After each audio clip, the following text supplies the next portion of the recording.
Welcome to Slash Forward. In this video, we're going to take a look at Puppetmaster 2, the first sequel in the series. Let's get to it.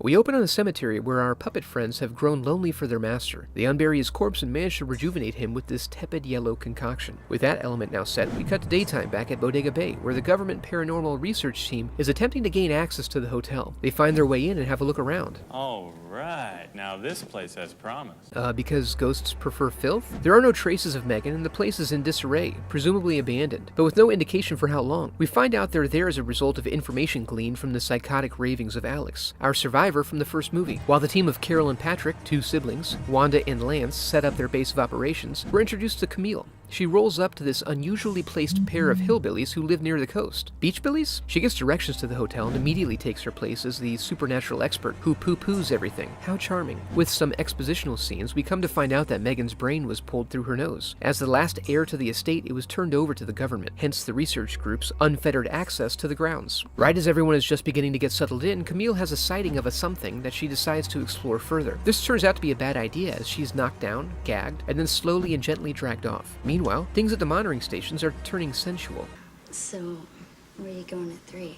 Straight to bed, but it's a double. Ooh, smooth line. But consummation is cut short as a flash of movement on the screen captures their attention. Turns out it's the drill head puppet gone to give Patty a little kiss goodnight, with devastating results. The others get there too late and their playful mood is now as dead as Patrick. However, they do manage to capture and dissect the puppet, discovering an internal working of mechanisms with no apparent energy source. Maybe one of the most important finds of our time. So you see, it was all worth it. As they work to sort things out, they receive an unexpected visit from Lon Chaney. Where you been all this time, Chaney? Hey, stop being self-aware. He identifies himself as the owner of the hotel. They have a standoff and agree to check into the paperwork. You must respect the privacy of my personal quarters. What makes you think you're entitled to make demands? Then this badass rolls up on his hog, loins reverberating from the 45 horses roaring beneath him. We come to learn his name is Michael. He's Camille's son and has come to help find her. Rather than putting him to work, however, they use this opportunity to convince him to plan on sticking around and explain what's happened, but without discussing why they haven't called the police about the murder and disappearance. We then spend a little time with our favorite bumpkins. After a protracted struggle, resulting in some unfortunate loss, they manage to burn her up real good and return to Toulon with some tasty niblets. Unfortunately, cooked nibs aren't sufficient for this level of magic. We find out Toulon is putting together his potion, which gives new life for a 50-year period, the end of which is coming for his puppet friends. I wanted to establish that now so we can skip past it for the additional 20 minutes or so they spend on this throughout the end of the movie. Later on, Carol and Michael find Toulon enjoying the beach. He offers some awkward courtesies before they head out.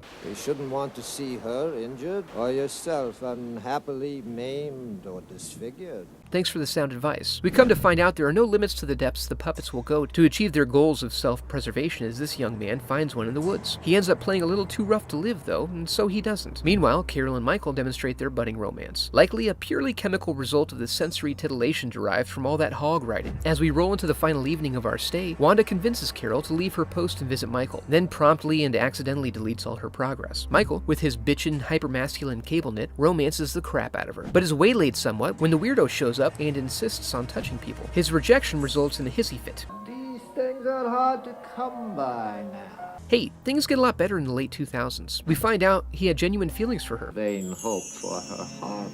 Hate to break it to you, but you're a corpse. While this is going on, Wanda does a little cosplay and then leaves for a moment, only to return to Lance getting completely destroyed. She then gets properly sliced in the face. Carol, seeing Toulon outside, steals away to his chambers to find out what he's up to. However, he almost immediately heads back in. Michael wakes up just in time to get roasted, but manages to escape, pubes fully intact. He goes beast mode on the puppets as he makes his way to Toulon's chambers as well. Meanwhile, Toulon has revealed himself and confirms that Carol is the embodiment of Elsa Toulon. He plans to transfer them into these freaky puppet people. Having finished the incantations, he turns to Carol and tries to convince her to do a layback, but she promptly spits out the juice, leaving only one chalice of the sweet nectar. Unwilling to risk it, the puppets take it and, preserving their self-interests, proceed to dismantle Toulon. By teaching them how to make the potion, he's rendered himself unnecessary. He really should have watched Breaking Bad more intently. Michael and Carol manage to get out, and we close on this hippie bus of puppets in the puppet version of Camille for some reason. We'll have lots of fun.